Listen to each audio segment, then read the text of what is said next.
Dhan Niranकार ji. Dhan Niranकार ji. It's been long ना since we've done an episode together. हाँ जी, बहुत time हो गया है. कल जब फोन पे बात हुई तो you sounded little serious. You wanted to talk about something in the episode, you said. Well, yes. तो बात ये है कि पिछले कुछ दिनों घर में काफी न्यूज देखी जा रही थी. Okay. जिस भी न्यूज चैनल को लगाओ बस वॉर की, वो जो जंग छिड़ी हुई है उसी की बात हो रही है. कितने लोगों की जानें चली गई, कैसे पूरे पूरे देश बर्बाद हो रहे हैं, छोटे छोटे बच्चों के पास खाने को भी कुछ नहीं है. तो बस ये सब देखकर मन में यही आ रहा था कि I want to talk to someone about this. Pankaj ji, आप ही बताइए, do we really need wars? Sakshi ji, I guess हर किसी को इसका जवाब पता है. We don't need wars. No nation needs wars. And आप किसी सोल्जर से भी पूछेंगे ना तो वो भी यही जवाब देंगे, जबकि उनकी ट्रेनिंग है इसी बात की कि जब लड़ाई हो तो आप तैयार रहें. आप उनसे पूछिए, उनकी फैमिली से पूछिए, उनका एक ही जवाब आएगा कि ये युद्ध, ये जंग, ये वॉर्स नहीं होने चाहिए. नहीं होनी चाहिए. पर फिर भी होती हैं. Google says that out of the 3400 years of recorded history of mankind, we have been at peace for only 268 years. सच में? Which is just 8% of the entire time. And इस पूरे टाइम में जो रिकॉर्डेड वॉर्स हैं, जो उसके अलावा हुई होंगी पता नहीं, लगभग 130 वॉर्स, लड़ाइयां हुई हैं जो न जाने कितने कितने सालों तक चली हैं. ये सब सुनकर तो लग रहा है कि हम इंसान कर क्या रहे हैं. जी, एग्जैक्टली. एंड अगर हमें लगता है ये अभी की बात है तो नहीं. हम पहले के युगों की भी बात करें तो युद्ध तो तब भी हुए. महाभारत की बात करते हैं, रामायण की बात करते हैं, तब भी तो ये जंग हुई. रीजन कुछ और थे. कहीं धर्म के कारण हुए, कहीं अधर्म के नाश के लिए हुए, कभी जमीन के लिए हुए, कभी किसी इंसान के ईगो या कुछ आइडियोलॉजिकल डिफरेंसेस की वजह से हुए. But these wars have always been there. और आज भी कुछ रीजंस तो वही हैं जो हमेशा से चलते आ रहे हैं. Religion, land. पर कुछ रीजंस नए भी हैं, जैसे ऑयल को लेकर या ट्रेड डील्स, वेपन्स. और कभी कभी तो दो देशों के बीच में कुछ ऐसा आइडियोलॉजिकल डिफरेंस है या कोई ऐसी ग्रज चल रही है सालों सालों से कि पूरे का पूरा देश बदले की भाव में है. Exactly. Land still remains one of the biggest reasons for war. पर पंकज जी, मन में एक और ख्याल आ रहा है कि ये जो भी युद्ध हो रहे हैं ये तो दो देशों के बीच हो रहे हैं ना जी. तो इसमें एटलीस्ट आपका और मेरा तो कोई रोल नहीं है. Obviously it sounds, और कहा भी ऐसे ही जाता है कि country A is going to war with country B. Right? But then country बनती किनसे है? हम लोगों से.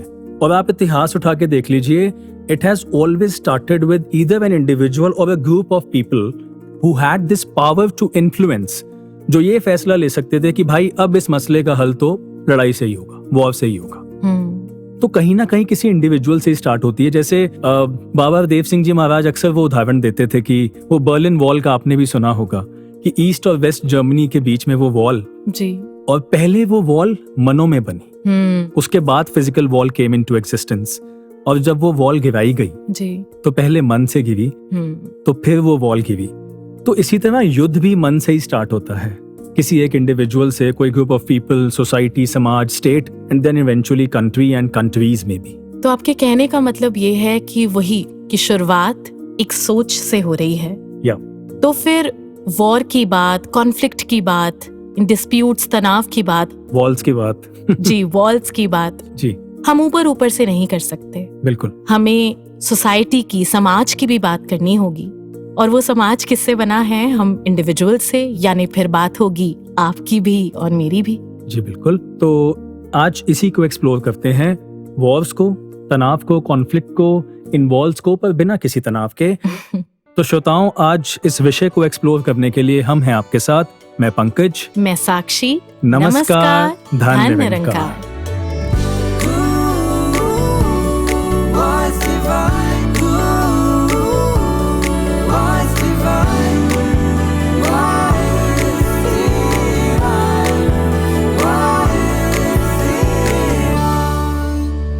साक्षी जी, मैंने कहीं पढ़ा था कि we have lost more human lives in wars than any natural calamities.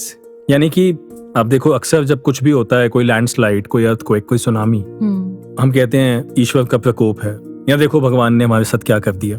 पर उससे कहीं ज्यादा जाने, उससे कहीं ज्यादा ह्यूमन लाइफ्स तो जो आज तक वॉर्स हुए हैं उसमें हम गवा चुके हैं। बिल्कुल। और पंकज जी, जब भी कोई लड़ाई होती है, कोई जंग हो रही होती है, तो उस समय ना emotions are running very high जी। बदले की भावना अपनी चरम सीमा पर होती है।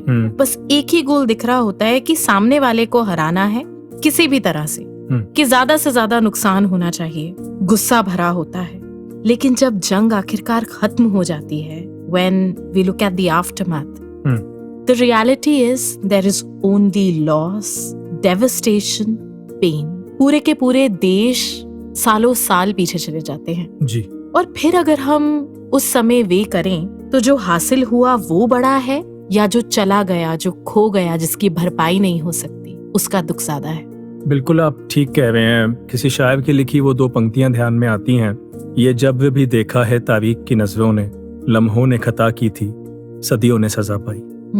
जिसे इतिहास का सबसे बड़ा युद्ध कहा जाता है, महाभारत जी। उसमें भी एक मकाम ऐसा आया जब युद्ध अपने अंतिम छोर पे था और बहुत सारी जानें जा चुकी थी। तो वो एक बैटलफील्ड का नजारा जब द्रौपदी ने देखा तो भगवान कृष्ण से जाके कहा कि ऐसा तो मैंने नहीं चाहा था।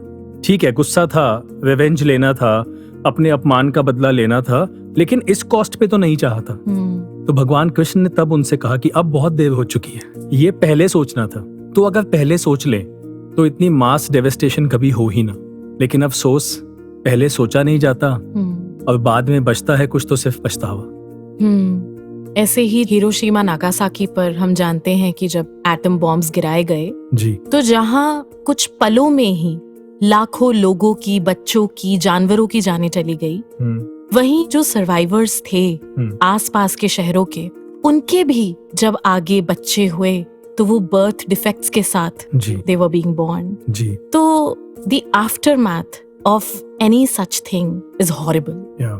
तो साक्षी जी, वो लाइनें भी बहुत बार बाबा हरदेव सिंह जी महाराज के प्रवचनों में सुनी, that mankind must end wars before wars end mankind. To give you some perspective of the numbers, you know, कि कितना एक नुकसान, कितनी devastation होती है. I was going through the data on Google.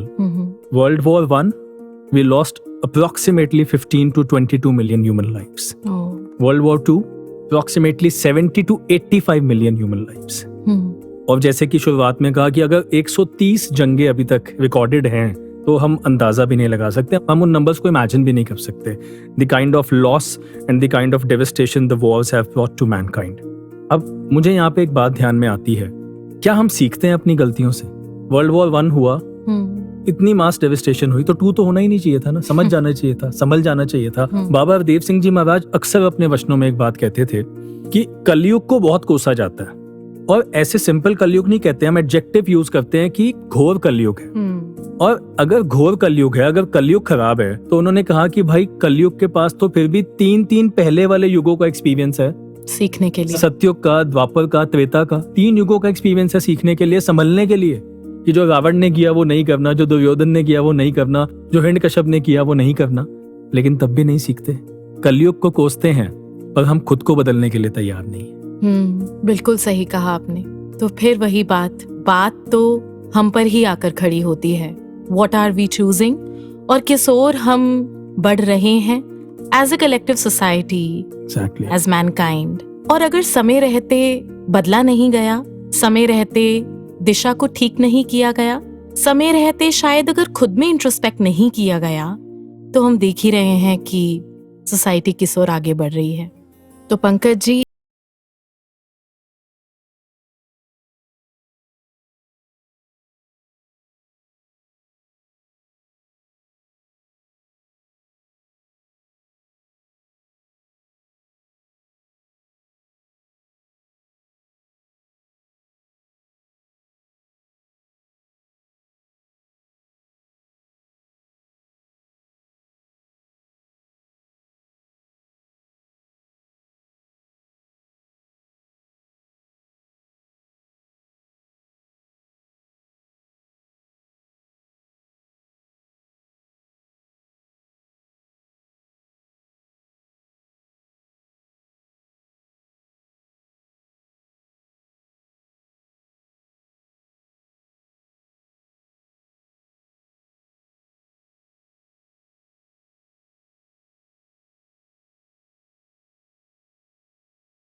उसका जवाब शायद मुझे अभी तक नहीं मिला है कि अगर ये वॉर्स हो रहे हैं, युद्ध हो रही है, जंग छिड़ी है, how much am I involved and how much am I responsible for it? Sakshi ji, एक होता है इन्वॉल्व होना, एक होता है रिस्पॉन्सिबल होना, और एक असर होना भी होता है। तो एक बात तो पक्की है कि असर सब पे होता है, in some way of the other. Everybody is affected with these situations. अब बात अगर करते हैं कि हम कैसे इन्वॉल्व हैं, तो थोड़ा सा और क्लोज ले आते हैं, थोड़ा सा इसको माइक्रो लेवल पे लेके आते हैं। दो देशों की बजाय अपने देश में, एक देश में आ जाते हैं। तो क्या यहाँ कॉन्फ्लिक्ट्स नहीं है? यहाँ भी तो है ना। उनकी वजह कभी धर्म के नाम पे है, कभी भाषाओं के नाम पे है, कभी पहरावे के नाम पर, खान पीन के नाम पर, डिफरेंट सोशल बिलीव्स के नाम पर, और तो कुछ नहीं, कभी कभी फेस्टिवल्स के नाम पे भी झगड़े हो जाते हैं जी। तो वो भी है। और दिखने में तो ये सारी वजहें दिखती हैं, लेकिन इन सबका जो एक बैकग्राउंड है वो, साक्षी जी, मुझे लगता है इंटॉलरेंस है। The main cause is intolerance. Intolerance, यानी कि जो मेरी सोच है, what I think my ideology is the only correct one, और जो आप कह रहे हैं अगर वो मुझसे अलग है तो आप भी गलत ही हैं जी। पता है पंकज जी, इससे मुझे याद आ रहा है, there is this very interesting concept आजकल के टेक्नोलॉजी और सोशल मीडिया के जमाने में of an echo chamber। Okay। आजकल हम सभी सोशल मीडिया यूज करते हैं जी। हम किसी न किसी व्हाट्सएप ग्रुप का भी हिस्सा होते हैं, बहुत सारे, इंस्टाग्राम, फेसबुक और भी कितने सारे प्लेटफॉर्म्स पर वी आर वेरी एक्टिव जी। अब एको चेम्बर का मतलब है कि एक ऐसी डिजिटल या सोशल स्पेस जहां लोग सिर्फ अपने जैसे सोचने वालों के साथ ही इंटरैक्ट करना चाहते हैं और उन्हीं से ही बात करते हैं। Now what is an echo? जब भी एक आवाज बार बार रिपीट होती है, आवाज गूंजती है, तो ये प्लेटफॉर्म्स या ये व्हाट्सएप ग्रुप्स, ये फेसबुक पेजेस, ये इंस्टाग्राम हैंडल्स भी ऐसे ही एको चेम्बर्स बन जाते हैं जहां हर कोई एक ही तरीके के आइडियाज को रिपीट करता जा रहा है, और कोई अलग ओपिनियन है तो उसको या तो इग्नोर कर दिया जाता है या उस पर अटैक किया जाता है।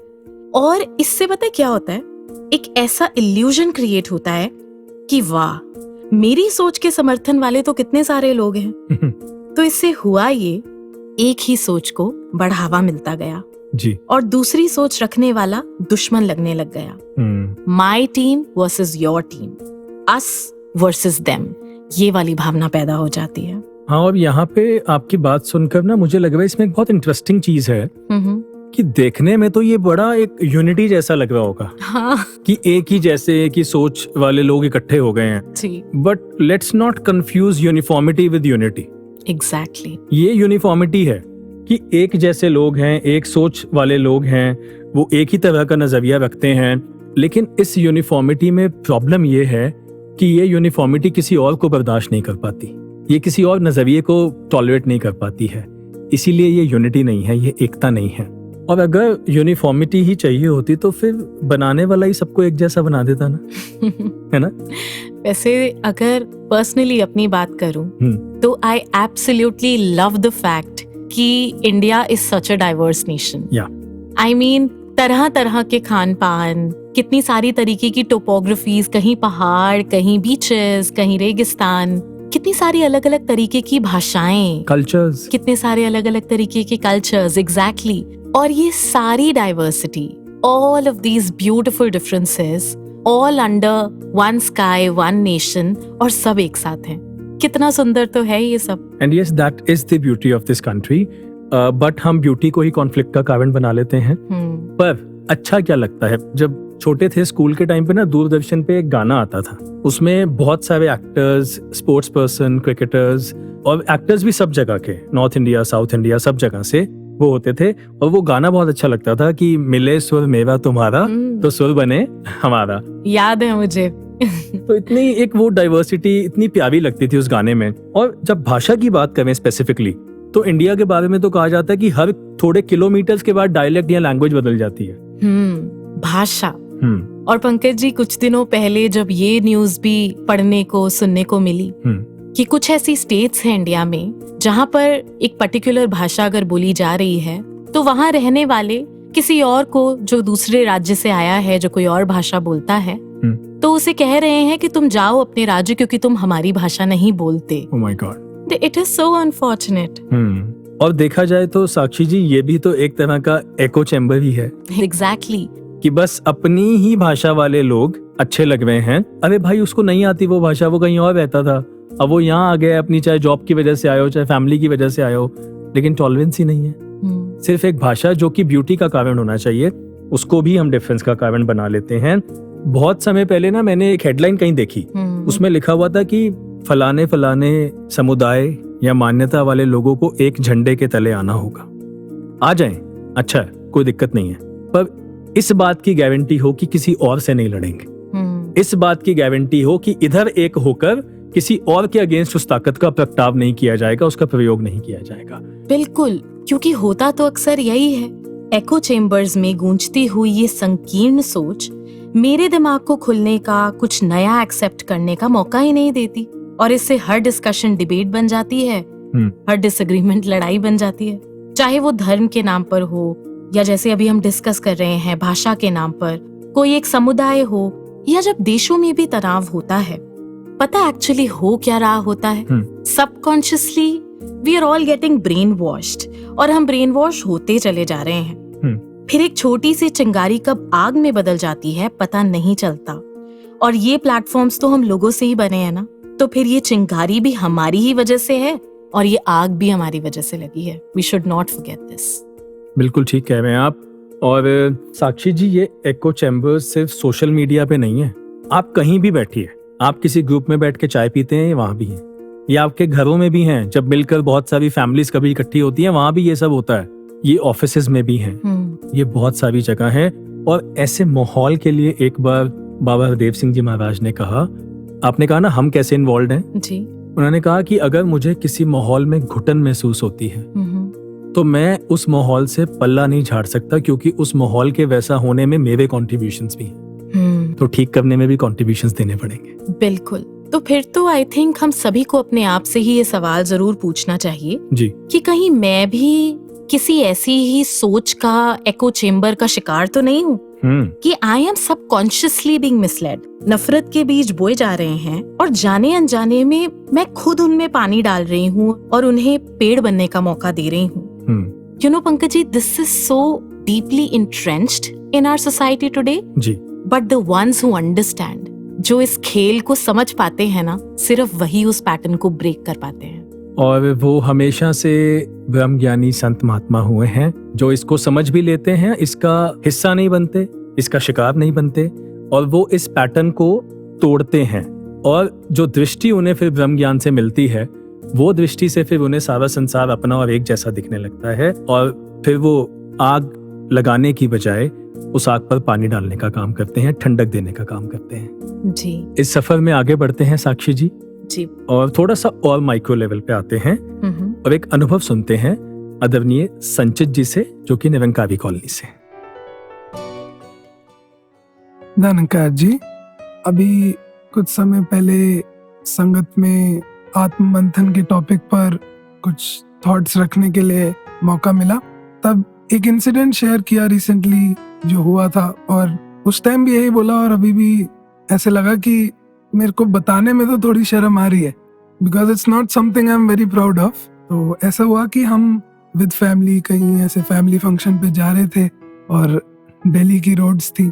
अक्सर अपना भी एक नेचर हुआ करता था कि दिल्ली में जब भी गाड़ी चलाना तो अक्सर बहुत जल्दी गुस्सा आ जाना, और फैमिली फंक्शन तो इंडियन सेटअप्स में ऐसे ही देखते हैं कि लेट हो ही जाते हैं किसी रीजन से। तो पहले वो लेट होने वाला कारण था, फिर गूगल मैप्स ने गलत पहुंचा दिया, फिर ऐसे ही चलते चलते किसी नैरो सी लेन में गाड़ी चली गई, और दास ही गाड़ी चला रहा था, तो एक पॉइंट ऐसा आया कि सामने एक बारात आ गई, और उसी नैरो सी लेन में हमारी गाड़ी भी है और वो सामने बारात भी है, तो एकदम पूरा ब्लॉकेज हो गया।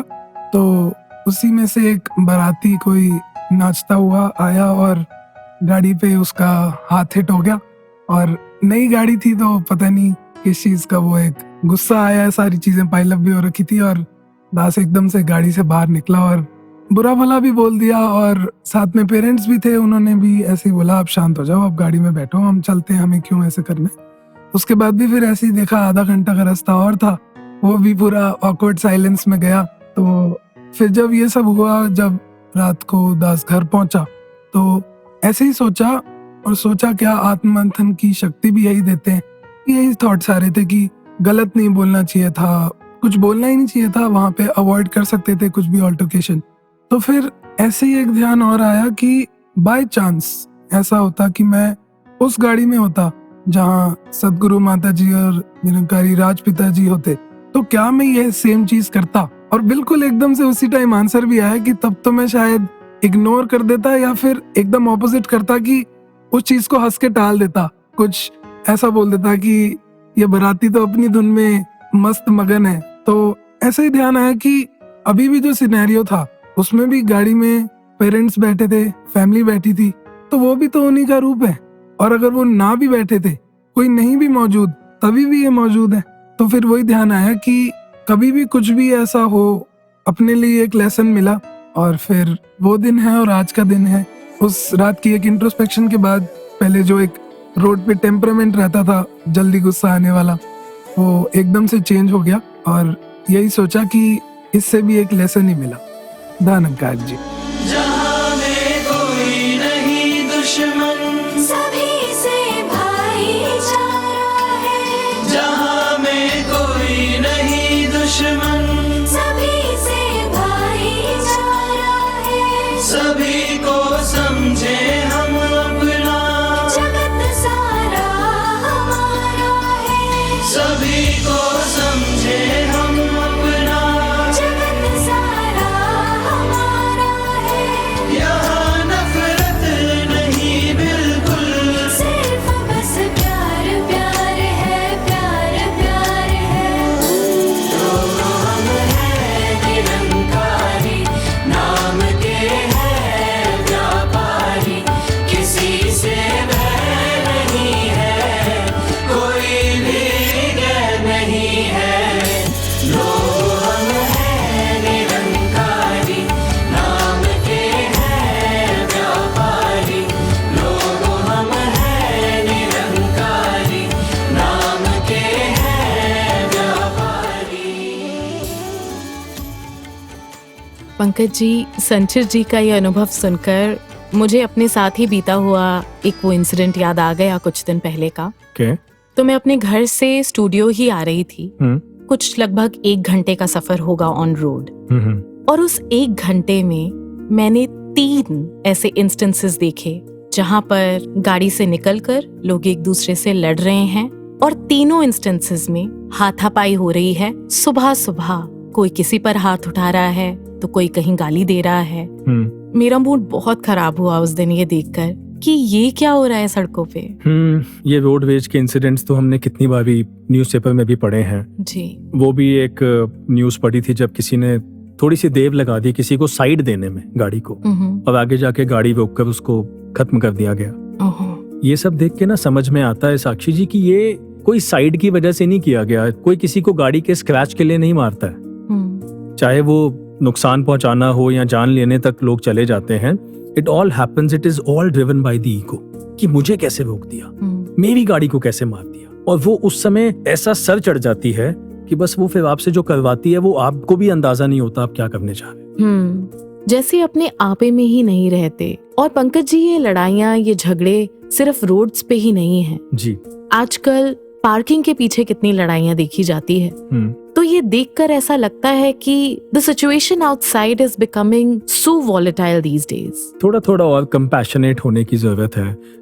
वो एक कोटेशन बड़ी प्यारी ध्यान में आती है कि things were to be used and people were to be loved, but people are being used and things are being loved.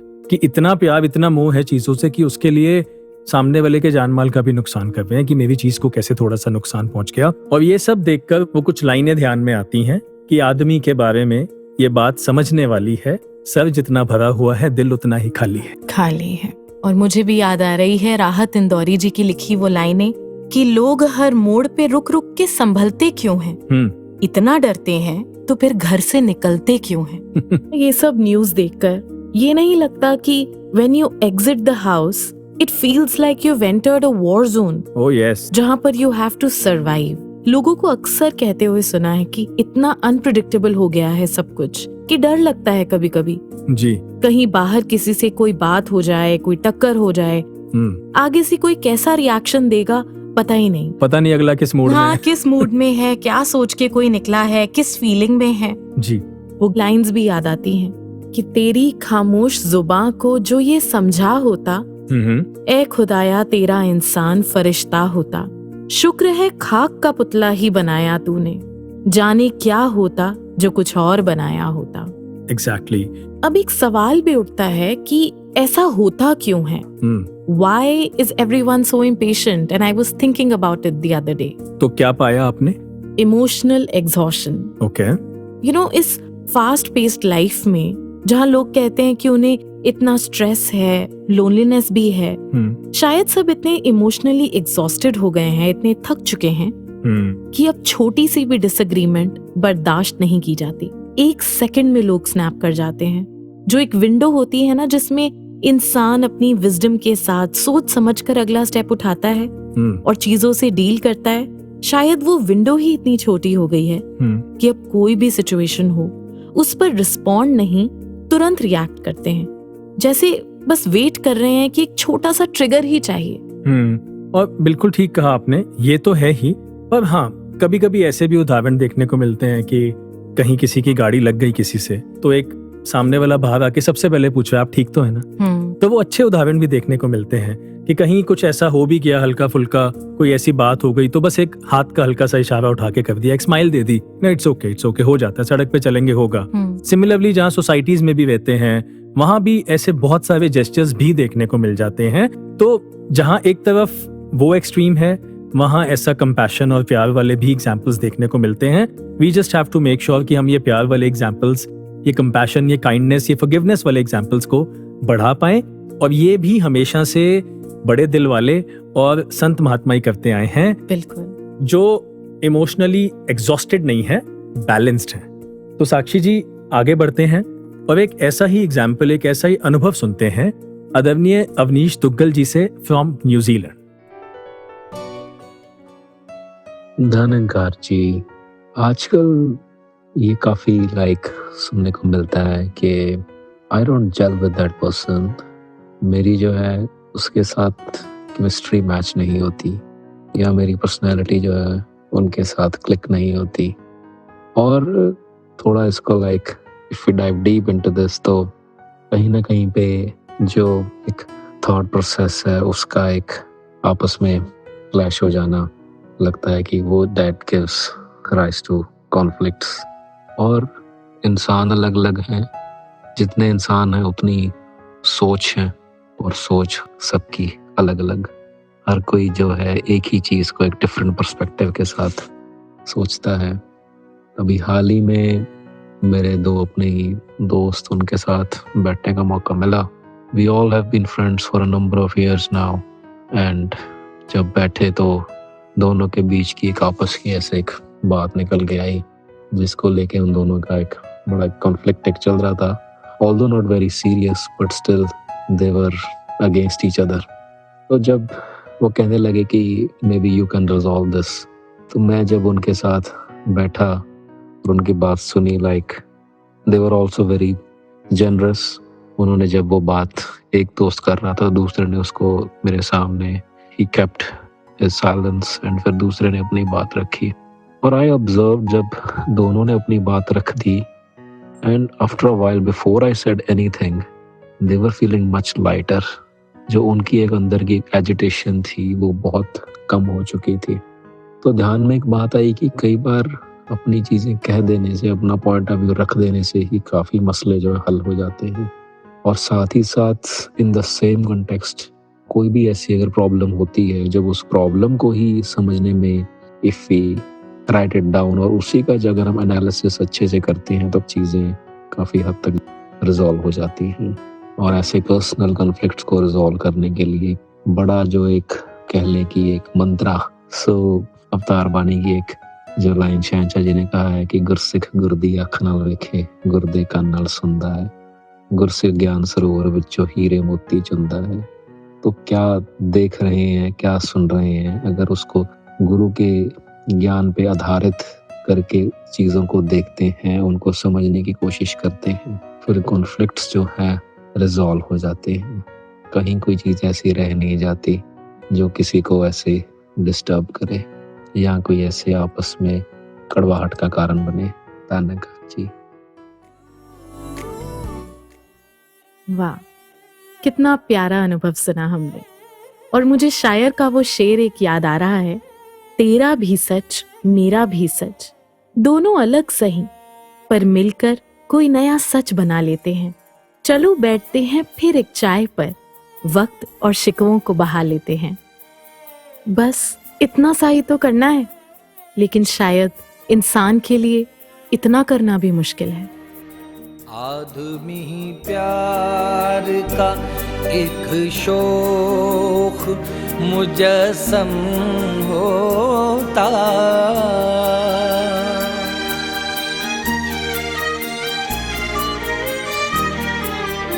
आदमी प्यार का एक शोख मुजस्सम होता,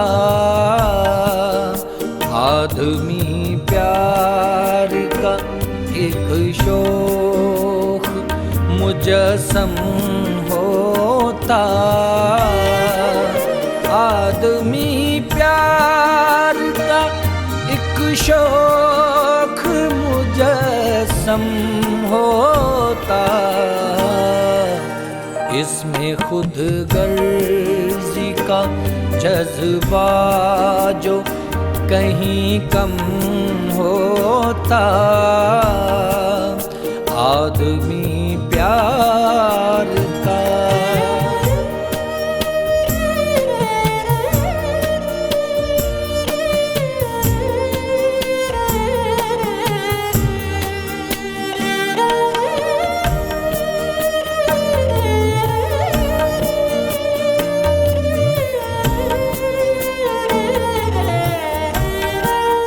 दर्द औरों का समझने की भी आदत होती,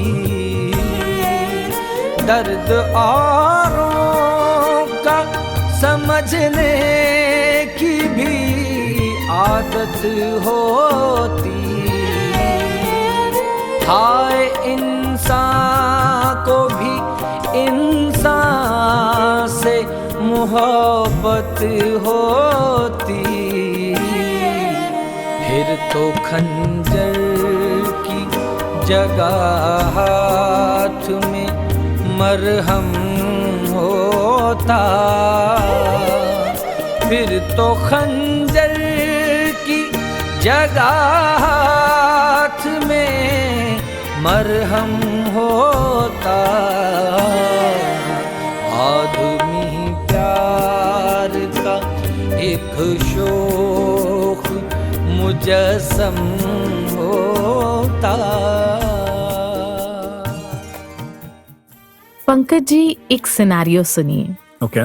घर पे एक फादर हैं और उनकी डॉटर, दोनों बैठे हुए बेटी की करियर के बारे में डिस्कशन कर रहे हैं।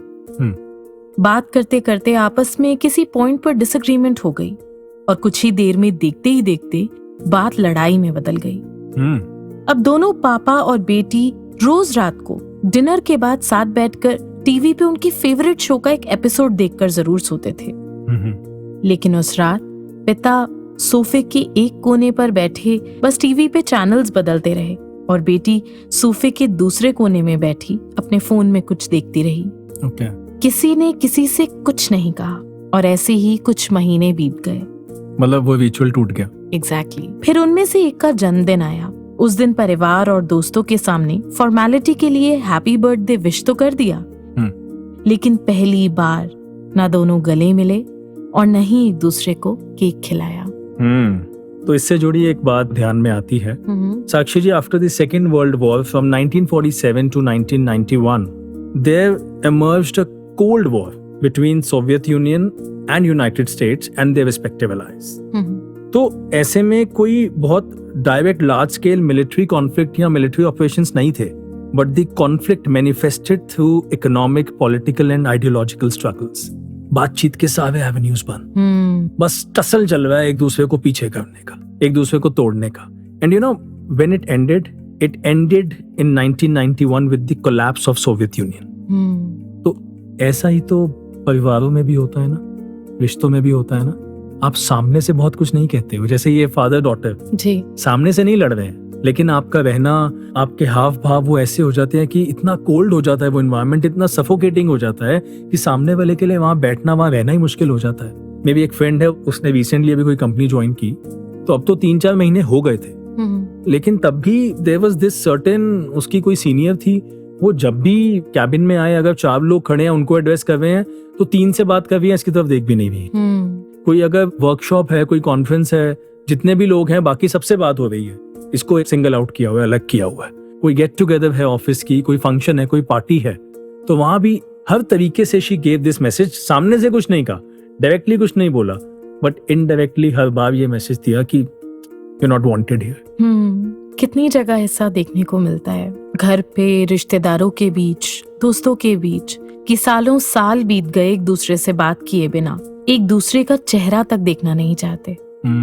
और अभी जैसे आपने ही एग्जाम्पल दिया कि किसी को इतना अनवांटेड फील कराना कि उसका होना ना होना मैटर ही नहीं करता, ऐसी चुप्पी, ऐसा रूखापन कि उसके लिए वो एनवायरनमेंट इतना टॉक्सिक बना दो जहां दूसरा व्यक्ति बैठ ही ना पाए, उसका दम ही घुट जाए।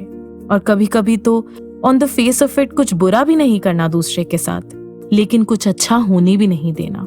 एग्जैक्टली सामने वाले को इस कदर कॉर्नर कर देना। और अगर पूछा जाए, कन्फ्रंट किया जाए, तो वो करने वाला व्यक्ति आगे से बोलेगा कि जी मैंने क्या किया, ना मैंने आवाज उठाई, ना मैंने आपके साथ कोई गाली गलौज की, ना मैंने कोई हाथ उठाया जी, मैंने क्या किया। पर पंकज जी, इसके रेपरकशंस फिर कुछ ऐसे होते हैं, जैसे आपने कहा कि 2 कंट्रीज जब कोल्ड वॉर में हैं, and for one of them it was okay, they were able to do it, but the other country collapsed. तो बिल्कुल ऐसे ही हो सकता है जो ये कर रहा है, या किसी एक के लिए ये बहुत बड़ी बात ना हो जी, इस तरीके से इतनी लिटरल कोल्डनेस में रहना कि जहां से वार्मथ ही चली गई जिन रिश्तों में से।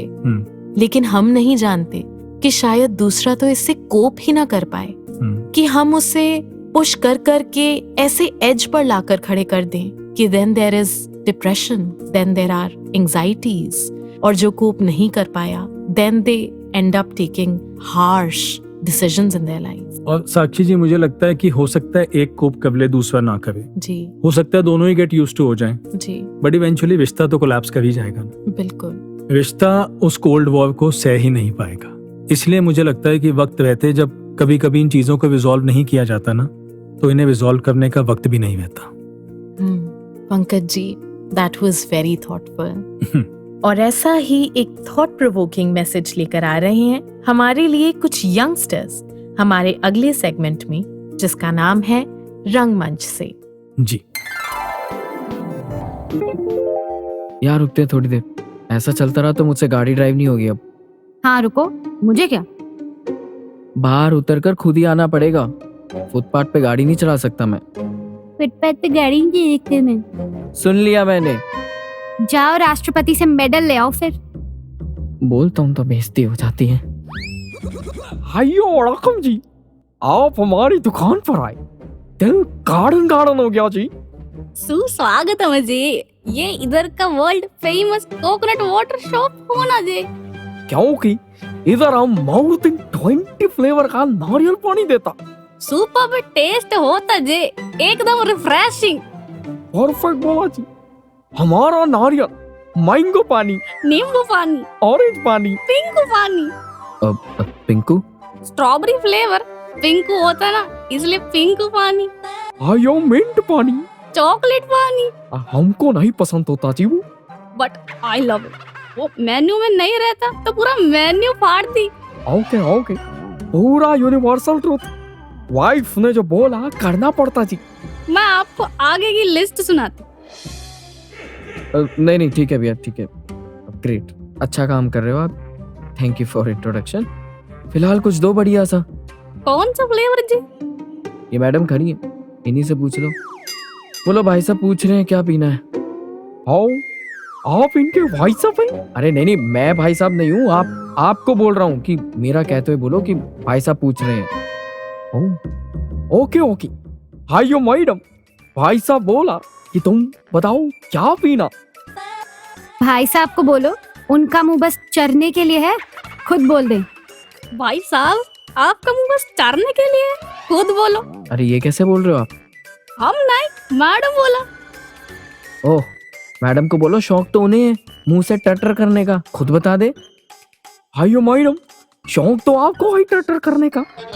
एक्सक्यूज मी, क्या बोले आप? आयो हम नहीं जी, भाई साहब बोला। ऐसा है, नारियल को देख देख कर अपना माथा ना फोड़े, खुद डिसाइड करें। भाई साहब नारियल को देख देख कर अपना माथा ना फोड़े। माथा तो इनका गर्म है फिलहाल, आप ना कुछ ठंडा सा दे दो इन्हें, थोड़ी शांति पड़े। हायो मैडम, माथा तो आपका गर्म है, कुछ ठंडा पी लो। मूड नहीं है। दाई फोड़े लो। मूड नहीं है। एक गाना क्यों शुरू कर रहे हो तुम यार यहाँ पे? ऐसा करो, कुछ मीठा दे दो इन्हें, थोड़ी तीखी जुबान पर मिठास आए। मीठा लो भाई साहब, तीखी जुबान पर मिठास आए।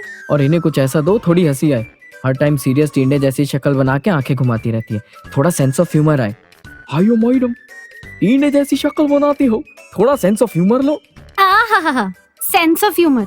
इन्हें थोड़ी अकल डाल के दो बहन जी, उल्लू की तरह गुटर गु करते हुए गर्दन इधर उधर मारते रहते हैं, थोड़ी कॉमन सेंस भी आए। भाई साहब उल्लू की तरह गुटर गु क्यों करते हो, गर्दन टिका लो। लो कर लो बात, उल्लू नहीं कबूतर करता है कुटर को। कॉमन सेंस, इन्हें दो पहले कॉमन सेंस। लो कर लो बात, मैडम कुटर को कबूतर करता है, कॉमन सेंस आप लो। हाँ, इन्हें तो पता होगा, उल्लू कबूतर घर को चिड़ियाघर जो बना रखा है। हाँ, आपने ही तो बना रखा है चिड़ियाघर घर को।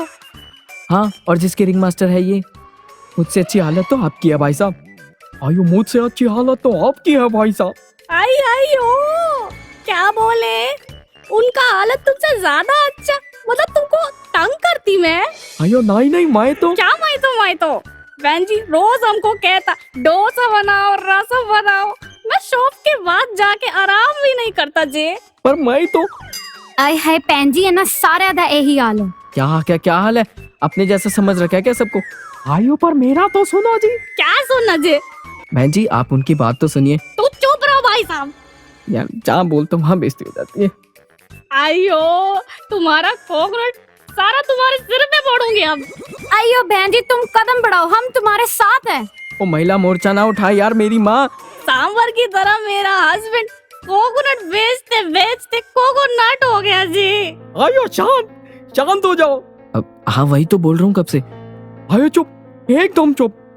भाई साहब का बात को मैं रिपीट कर रहा था ना जी, हम तो वही कर रहे थे, मैं भी इसलिए रिपीट किया। अभी क्या तुम ऐसा रोना शुरू कर दिया? ओहो, आयो मिस्टेक हो गया, सो सॉरी। क्या बहन जी, एक दूसरे को सुनना बहुत इम्पोर्टेंट होता है, ऐसे थोड़ी बॉन्ड स्ट्रॉन्ग होता है। देखो बात समझो। हाँ ठीक है। बिल्कुल आओ गाड़ी में चले। हाँ चले आओ। पर हाँ पर समझ गए आओ शाबाश। क्रेजी। क्या है, बोलने भी नहीं दिया। शक्ल देखी थी उनकी, नारियल उठा के मारना था उन्होंने। यार हम खुद लड़ी जा रहे थे और उन्हें शिक्षा दे रहे हैं। पर गए तो हम थे, वो खुद ही लड़ पड़े। हाँ चलो, ये मत समझना मैं नाराज नहीं हूँ। अरे यार नॉट अगेन, मैं तो रेडियो ही चला रहा हूँ, मुझसे ऐसे गाड़ी नहीं चलेगी।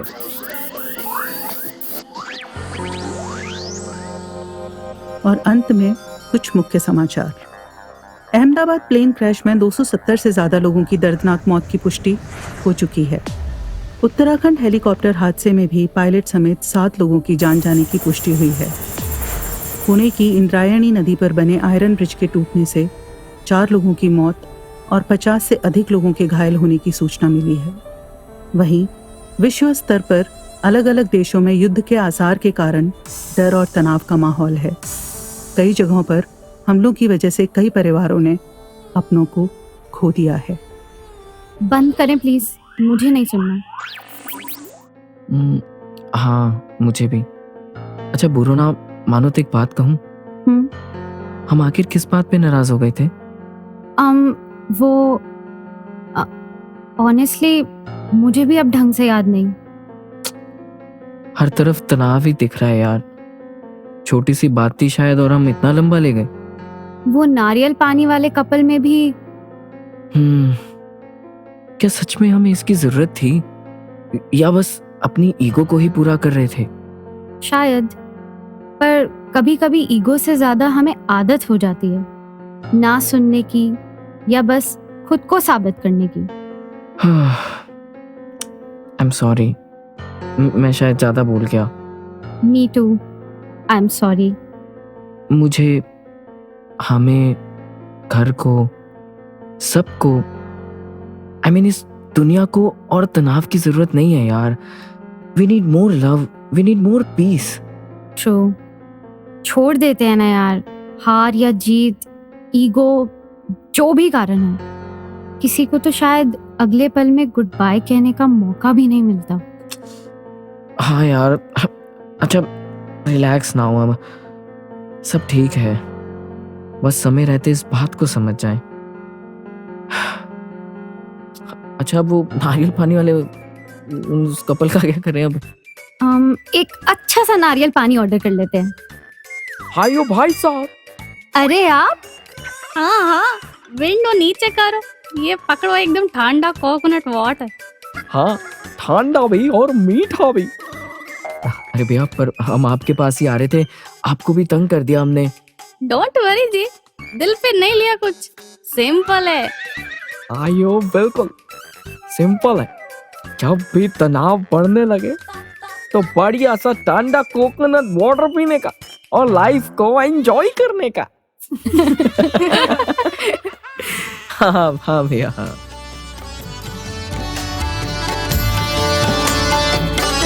न झगड़ा है जुबानों का, न झगड़ा है निशानों का, न झगड़ा है जुबानों का, न झगड़ा है निशानों का, न झगड़ा जात पातों का, मिशन है ये निशानों का, न झगड़ा जात पातों का, मिशन है ये निशानों का, जिसे सब दूर कहते हैं, वही रब पास पास है, पास पास है।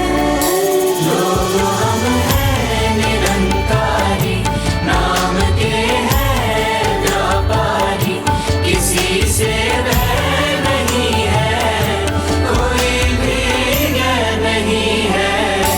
लोग हम हैं निरंकारी, नाम के हैं व्यापारी, लोग हम हैं निरंकारी, नाम के हैं व्यापारी।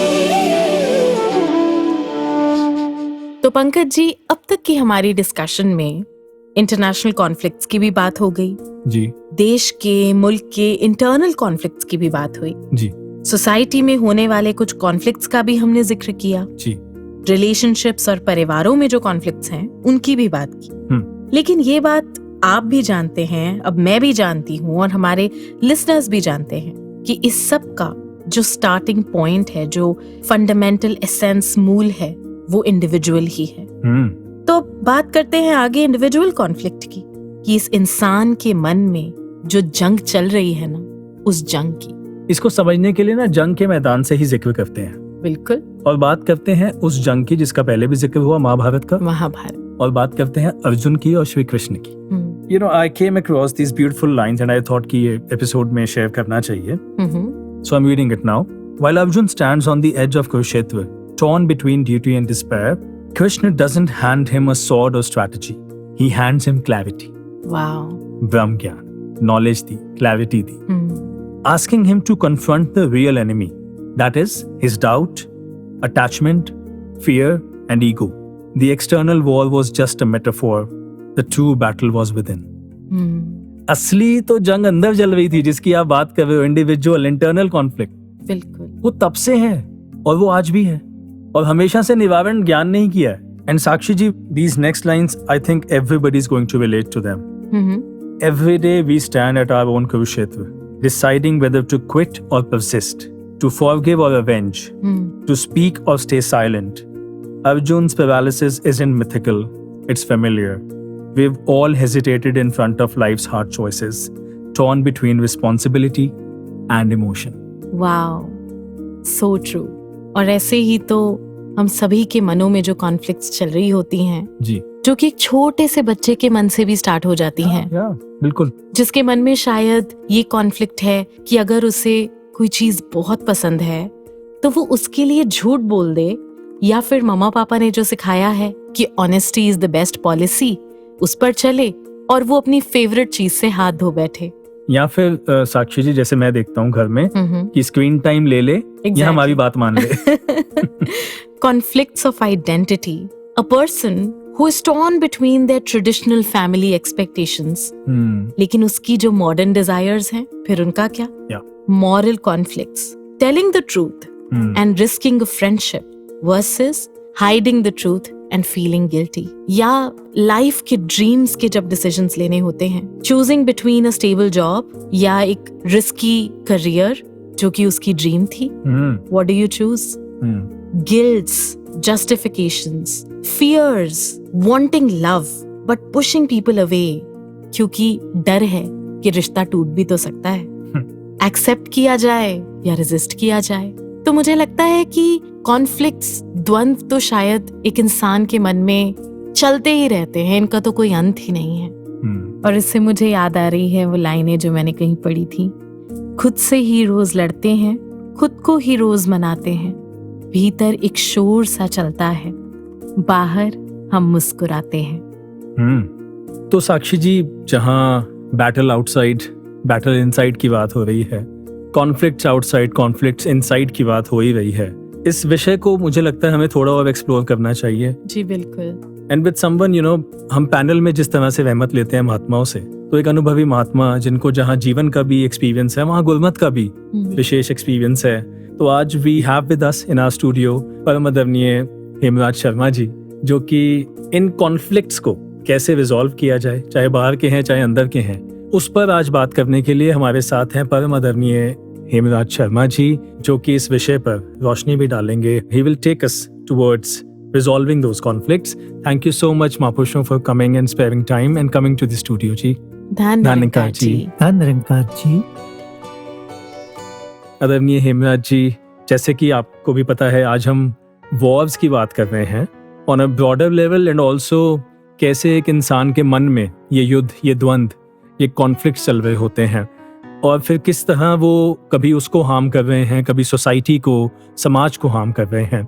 तो कैसे इन्हें रिजॉल्व किया जाए, क्या मूल कारण है, आपका क्या नजरिया है जी? इस बारे में दास को तो जो थोड़ा बहुत जितना भी जानकारी या जो अभी तक संतों की संगत में आकर के ये पता चला है, तो वो यही है, जितना भी विरोधाभास जो उत्पन्न होता है जी, या हम कहते हैं कि मन में जो पांचों विकार हैं वो उत्पन्न होते हैं, उसी के कारण से सारी चीजें जो समाज में जिस प्रकार के भी, जिससे नुकसान होता है मानव प्रजाति का या इस सृष्टि का नुकसान होता है, तो जो पांच विकार है, काम, क्रोध, लोभ, मोह, अहंकार, जिसको हम कहते हैं, पांचों विकार ही कारण हैं। जितने जितने ये विकार हावी होते चले जाते हैं, उतना उतना ही वो नुकसान का कारण बनते चले जाते हैं, फिर चाहे वो व्यक्ति विशेष के लिए या फिर व्यक्ति विशेष के कारण उसके द्वारा किए गए बाहर मानव प्रजाति या सृष्टि के लिए। अब बात है कि कैसे हम इन पांचों विकारों के अधीन ना हो। पांचों विकार उत्पन्न होते हैं मैं के कारण, और मैं में तीन चीजें, तन, मन और धन। दुनिया के प्रत्येक व्यक्ति के पास तीन ही चीजें हैं, तन है, मन है और धन है। तीनों चीजों को अपना ही मानना कि ये सब मेरे ही कारण है और मेरा ही है, इसी से पांचों विकार उत्पन्न होते हैं। जितना जितना ये मैं भाव जितना गहरा होता चला जाता है, इसके साथ जितना मोह होता चला जाता है, पांचों विकार भी उतने ही हावी होते चले जाते हैं। सदगुरु समझाते हैं कि जितने भी ये प्रकृति है, सब परिवर्तनशील है, सब माया है। ये इसी को सब कुछ मान लेना भ्रम है, सही है, लेकिन अभी वर्तमान में सदगुरु माता सुदीक्षा जी महाराज जी ने और इसको स्पष्ट किया, कहा ये तो भ्रम है, लेकिन इससे भी बड़ा भ्रम ये है कि मैं शरीर हूँ। क्या बात, समझ आई कि हाँ, ये भी सबसे बड़ा भ्रम है कि मैं शरीर हूँ। तो सदगुरु इस भ्रम को मिटाते हैं। सदगुरु ने कहा, जिस कारण से ये पांचों विकार उत्पन्न हुए हैं ना, तन मेरा, मन मेरा, धन मेरा और मैं, इसी को अर्पित कर देना है, जिसको सरेंडर हम कहते हैं, इसी को अर्पित करना है। तन मन और धन को अर्पित करना है। किसको? जिसकी देन है, हम रोक नहीं सकते। तन मन और धन तीनों चीजें हमें यही मिली है, यही छूट जाएंगी, सबको पता है। तो जब इतनी बड़ी बात है, ना लेके आया ना ले जा सकता है, ना ही कोई कंट्रोल है, तो फिर अगर समर्पित भाव से अगर मैं जीवन की यात्रा को जीता हूँ तो बड़ी यात्रा जो है ये सरल हो जाती है। फिर वो जीवन में सुकून की अवस्था जो मेरे व्यक्तिगत रूप में मेरे अपने लिए भी ठीक है, और मैं जिस समाज में विचरण करता हूँ वो समाज के लिए भी कहीं ना कहीं पॉजिटिविटी का कारण वो बना करते हैं जी। और फिर वो कॉन्फ्लिक्ट की जगह पीस आ जाता शांति, है, सहजता, बिल्कुल कामनेस आ जाती है। क्या कमाल की बात है ना साक्षी जी। अब अगर इसका एक बड़ा लाइव आप अभी सोच के भी अब वर्चुअली इमेजिन कर सकते हैं कि एक इंसान है, वो माइक पे बोल रहा है और लाखों करोड़ों को उकसा दिया गया, और एक इंसान है वो माइक पे बोल रहा है, उसने कईयों को शांत कर दिया। अब वेरी रिलेटेबल एग्जांपल ऑफ कि 5 विकार कहीं हावी हैं तो क्या हो रहा है, और नहीं है तो क्या हो रहा है। तो ये बड़ा एक कमाल की बात कि मूल कारण तो फिर ये 5 विकार ही हैं, और इनको तो सदगुरु के चरणों में आके ही एक अवस्था ऐसी प्राप्त की जा सकती है। जी बिल्कुल। और अगर मैं ही नहीं बची तो फिर कैसा रिवेंज, फिर कैसा गुस्सा। थोड़ा सा अगर हिस्ट्री का पीस भी देखें तो दुर्योधन की मैं ही थी, वरना रुक भी सकते थे। रावण की मैं ही थी, वरना रुक भी सकते थे। हिरण्यकश्यप की मैं ही थी, वरना रुक भी सकते थे। हिटलर की मैं ही थी, वरना रुक भी सकते थे। बिल्कुल। तो ये मैं ही हमेशा कारण बनी। हाँ जी पंकज जी, जब हमने अगर समर्पण किया भी है जी, अगर तन मन धन को प्रभु की देन माना भी है, तो ये नहीं है कि हमने तो सब कुछ गवा दिया। अब हम ये देखें सतगुरु ने इसके बदले में हमें दिया क्या। वाह, अरे सतगुरु ने तो इसके बदले में हमें ब्रह्म दिया है, ईश्वर दिया है, परमात्मा दिया है जी। वाह, क्या बात है।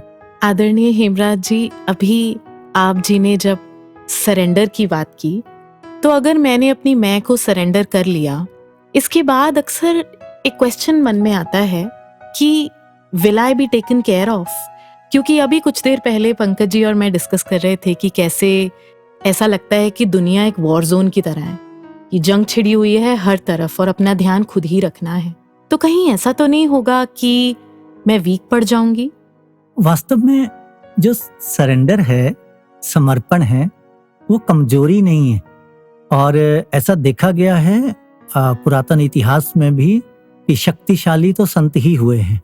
संत कोई कमजोर नहीं होते हैं, ब्रह्म ज्ञानी कमजोर नहीं होते हैं। सतगुरु ने तो भगवान दिया है ना, ब्रह्म दिया है, तो हम कमजोर कैसे हो गए? हम तो सबसे शक्तिशाली हो गए। और सतगुरु बाबा हरदेव सिंह जी महाराज जी ने बहुत बार इस बात को भी कहा कि सहनशीलता कमजोरी नहीं है, ये संतों की ये ताकत का, सहन शक्ति का ही परिचय हुआ करता है। क्या बात है। ब्रह्म ज्ञान तो हमें हमारी जीवन की राह को सरल करता है, हमें सहज रहना सिखाता है, हर सिचुएशन को हैंडल करने का बेस्ट तरीका बताता है।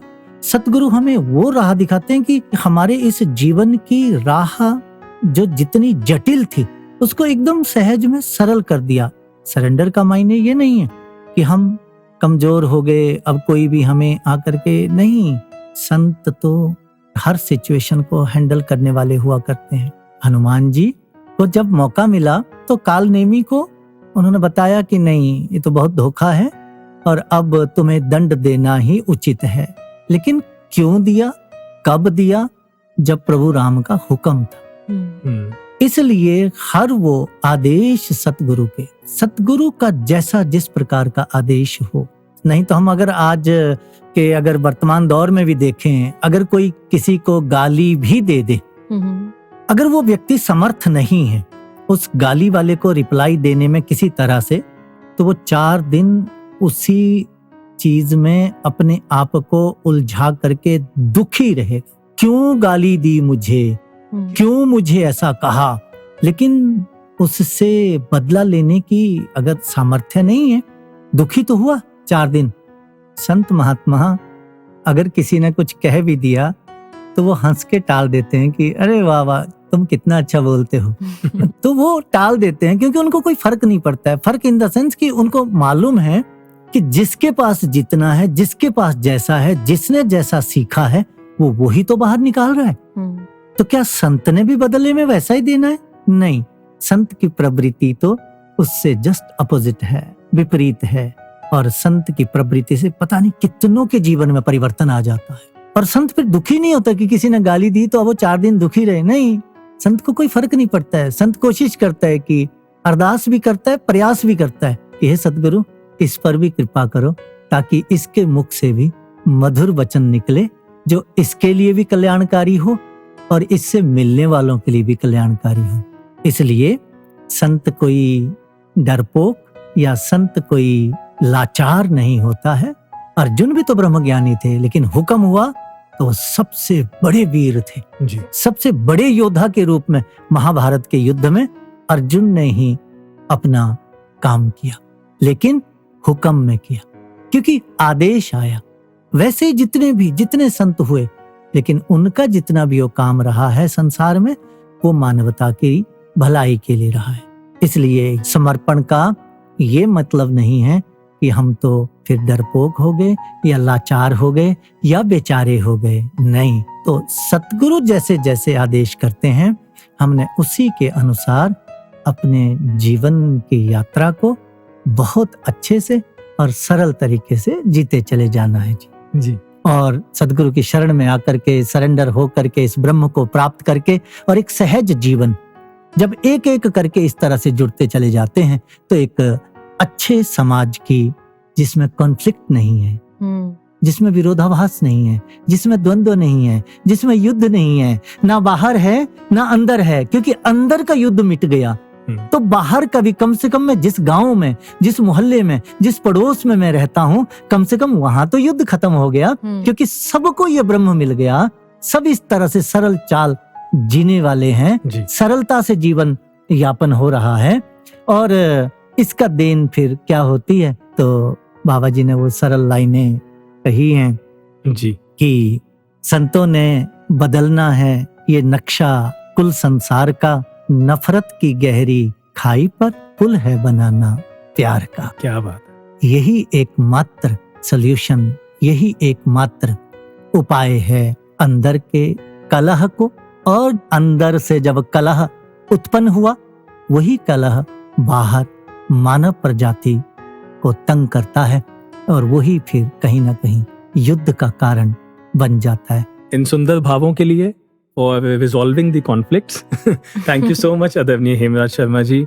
आप जी ने ये जो भाव हमारे लिसनर्स के साथ साझे किए हैं, I am sure they will help all of us, और हम सभी इन कॉन्फ्लिक्ट्स को अंदर के बाहर को, बाहर के अंदर के, इनको रिजॉल्व कर पाएंगे। थैंक यू सो मच जी। धन निरंकार जी। धन निरंकार जी। तो साक्षी जी, अब इस एनलाइटनिंग पैनल के बाद हमें मूल कारण भी समझ आ गए हमारे अंदर के कॉन्फ्लिक्ट्स के जी। जो जंग, जो वॉर अंदर चल रही है, और जिसके कारण बाहर के भी कॉन्फ्लिक्ट्स हैं और झगड़े हैं, और वो है ये तन मन धन को अपना मान लेना, और फिर उसके बाद जो 5 विकारों के अधीन होकर हम जीते हैं, that is the main reason of these conflicts. उसी के कारण ही ये सारा का सारा फसाद है, सारा का सारा झगड़ा है। तो रीजन तो समझ आ गया है ना जी, और सोल्यूशन भी पता लग गया। महात्माओं ने कितने सरलता से बताया कि सोल्यूशन भी इसका जो है वो ये निराकार दातार ब्रह्म ज्ञान है जी। बिल्कुल, ब्रह्म ज्ञान, the one stop solution to all problems। क्या बात है। Self realization through God realization and the realization कि the people I was fighting with वो कोई और नहीं है, कोई गैर नहीं है, वो तो मेरा ही अक्स है। क्या बात है। और साथ में ही ब्रह्म ज्ञान की महत्ता को बताते हुए शहंशाह बाबा अवतार सिंह जी बख्शिश करते हैं कि सड़दे बलदे जगदे अंदर नाम तो ठंडक आएगी, निरंकार दा सुमिरन करके हर राहत मिल जाएगी। तो पंकज जी, फिर करना क्या है? करना कुछ नहीं है जी, अर्जुन बनना है। वो कैसे? भाई, Arjun was so fortunate that he had Lord Krishna by his side. जब जब वो तकलीफ में आया, जब जब परेशानी हुई, जब जब नहीं समझ आया कि भाई यहाँ से अगला कदम क्या लें, भगवान कृष्ण साथ थे बताने के लिए। वाह। कि भाई ऐसा नहीं, ऐसा करना है। और वो कैसे बताया, जो वो पीछे लाइंस पड़ी, वो क्लैरिटी देके, वो ब्रह्म ज्ञान वाली क्लैरिटी देके। तो हम भी तो कितने ब्लेस्ड है ना, हमारी जिंदगी में भी सतगुरु हैं। सतगुरु माता सुदीक्षा जी महाराज। बस हमें भी इतना ध्यान रखना है कि हमारी जिंदगी की डोर इन्हीं के हाथों में रहे। क्या बात है। फिर इनके प्यार से, इनकी शिक्षाओं से, इनके ब्रह्म ज्ञान की विजडम से अपने आप पता चलता रहेगा कि कब धनुष उठाना है और कब रखना है, कब स्टैंड लेना है, कब लेट गो करना है, कब बोलना है, कब चुप रहना है, कब जवाब देना है, कब सहना है। और सतगुरु के साथ से ये भी ध्यान रहेगा कि हमेशा गुरमत में रहना है। तो बस फिर सारथी जब खुद भगवान हो तो मतलब ही नहीं है कि मन परेशान हो। तो पकड़ाते हैं मन की डोर सतगुरु माता जी के ही हाथों में, खुद भी जुड़ते हैं और श्रोताओं को भी जोड़े जाते हैं। इन्हीं के पावन प्रवचनों के साथ लेते हैं इजाजत। नमस्कार, ध्यान निरंकार। ये जो युगों युगों से संदेश रहा है लव दाई नेबर का, और कैसे फिर ये अगर गहराई में सोचा जाए कि सिर्फ नेबर तो वो नहीं जो हमारे बिल्कुल साथ रहते हैं, ये अगर अपने हम शरीर की ओर भी गौर करें तो ये दिल और दिमाग भी ये पड़ोसी ही तो हैं। अक्सर ये तालमेल दिल और दिमाग की ही नहीं रहती। ये मन तो चंचल कुछ भी सोचता है, अक्सर मन कुछ और चाहता है और दिमाग कुछ और सोच लेता है। कैसे फिर ये अक्सर आजकल मन में तनाव की भी बात आती है। तो ये बैलेंस की बात जहाँ, तो जब ये बैलेंस मेंटेन होगा और वो सिर्फ परमात्मा को शामिल करके ही हमेशा का आनंद मिल सकता है, ये स्थिरता आ सकती है, ये मन में फिर विस्तार आ सकता है, अपनत्व आ सकता है, ये फिर ब्रॉड माइंडेडनेस आ सकती है, दिल इतना विशाल कि हर एक को एक्सेप्ट कर सकता है। ये फिर भाव हमेशा कि युगों युगों से जैसे संदेश हर पीर पैगंबर ने दिए कि जीते जी एक वाक्य ही पूरी मानवता के काम आना है। अपनी ये जो स्पिरिचुअल ग्रोथ तो करनी है, साथ ही इस संसार के लिए वरदान बनना है।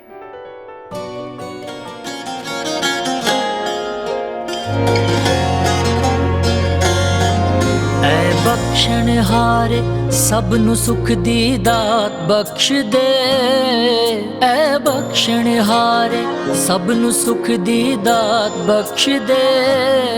सब हंस दे वस दे रहन ऐसे हालात बख्श दे, सब हंस दे वस दे रहन ऐसे हालात बख्श दे।